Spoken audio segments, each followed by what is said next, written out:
দা দিয়ে কুপিয়ে টুকরো টুকরো করা হচ্ছে প্রায় 250 কেজি ওজনের বিশাল আকৃতির বোল মাছ। 5 থেকে 6 জন লোক এই কাজ করতে গিয়ে যেন রীতিমতো হিমশিম খাচ্ছেন।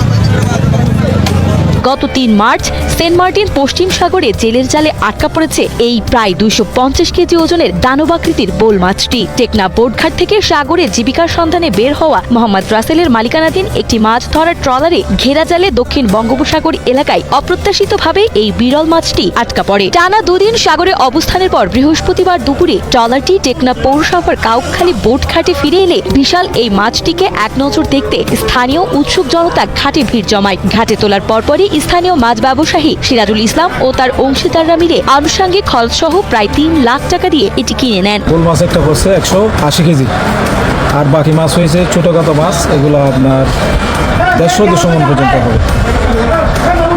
তারপর আর মাছটা বিক্রি করছি আমরা টেকনাফ বাজারে।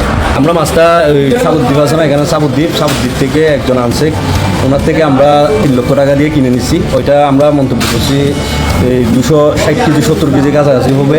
পরবর্তীতে সতেজতা ধরে রাখতে দ্রুততার সাথে সেটিকে আলকালি ফিশিং ফিশারিতে নিয়ে পর্যাপ্ত বরফ দিয়ে সংরক্ষণ করা হয়। গত বছর পবিত্র রমজান মাসেও ঠিক একই ধরনের একটি বিশাল বোল মাছ কেটে বিক্রির সফল অভিজ্ঞতা থেকে এবারও শুক্রবার জুম্মার নামাজের পর টেকনাফ পাইলট উচ্চ বিদ্যালয় মাঠ সংলগ্ন